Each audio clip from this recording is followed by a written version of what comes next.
Should authors be using long-form content on Instagram? We know that Instagram has recently come out to say that they are not embracing long-form content the way that TikTok has embraced long-form content. In fact, TikTok is very much trying to be like YouTube, and leaning into long-form on TikTok, like we've talked about in past episodes, is actually a pretty good idea. But on Instagram, they've chosen to not lean into it because of the data on the platform.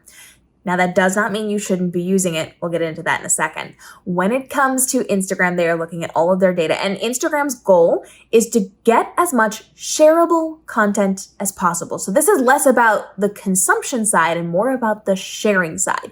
The vast majority of activity on Instagram is in the DMs. It is friends and family messaging friends and family. It is a way of communication and sharing things that are relevant and interesting to each other. So the Instagram algorithm is looking for content that they can give to you that you can say, oh, this makes me think of my best friend, and you're going to send it to them in the DMs. So what type of content is most shareable? Well, on Instagram, it is the short form video content, followed by things like albums of static and video imagery, followed by things like quote graphics and static images. They are typically not going to be sharing longer form pieces of content. But why is that? Because if you're seeing content and it reminds you of somebody and you send it to them, you're asking them to make a time investment to look at that content. If it's something like an album, they can quickly swipe through. If it's something like a static image, they can just see it and move on. If it's something like short form content, they can take 15, 30, 45, even 59 seconds and watch that without it being too much of a time investment. But if you send a 10-minute video, that's a bit of a time investment.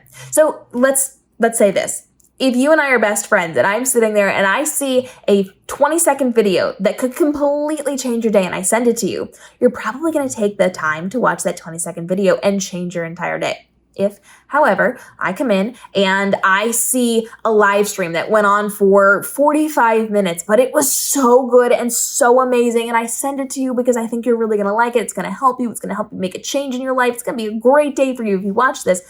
But that's 45 minutes of your time that you now have to take out of your day to watch it. Are you going to do that? Maybe yes, maybe no, probably no. So they're looking for shareable content, and the shorter form, the easier it is to consume, the more likely it is to be shared and then viewed by a secondary person. So when it comes to Instagram, they're not looking to be YouTube, and they're not looking to be like TikTok trying to be YouTube. They want to lean into what's working for them.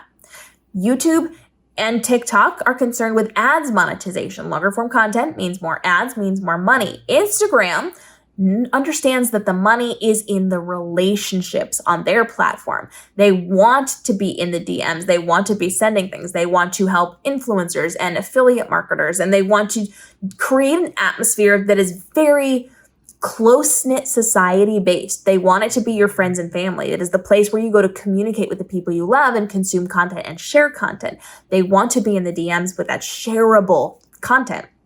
So that means that you as an author need to be creating share-worthy content. Longer form content probably won't serve you the way that it would over on YouTube or even on TikTok.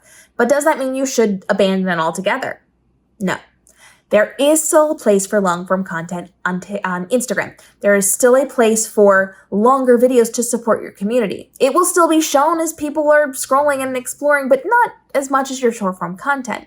So every once in a while, whatever that looks like to you, once a week, once every 2 weeks, put a longer form piece of content. Try it out. You might find incredible success with it. Some people will. But as a whole, it's not required. You don't have to do longer form content. And longer form content on Instagram can be horizontal or vertical, and it's just things over a minute long. So if you're having a conversation, it goes to 1:30, that's still considered long form content. If you're putting on that 20-minute live stream that then gets repurposed as a video, that counts as a longer form piece of content.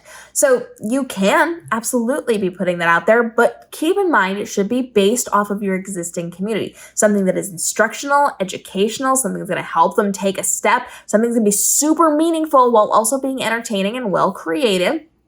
Your audience, your existing audience, very well may lean into that. If they love you, if they want to spend time with you, if they want to see what you're talking about, they're going to watch those longer form pieces of content. But if we're just kind of swiping through and scrolling, unless you are the most magical speaker ever who can hook people in and get the attention and keep them there the entire time without any fluff, it's probably not going to help you with new followers, newer people coming in. It's not the same thing as YouTube.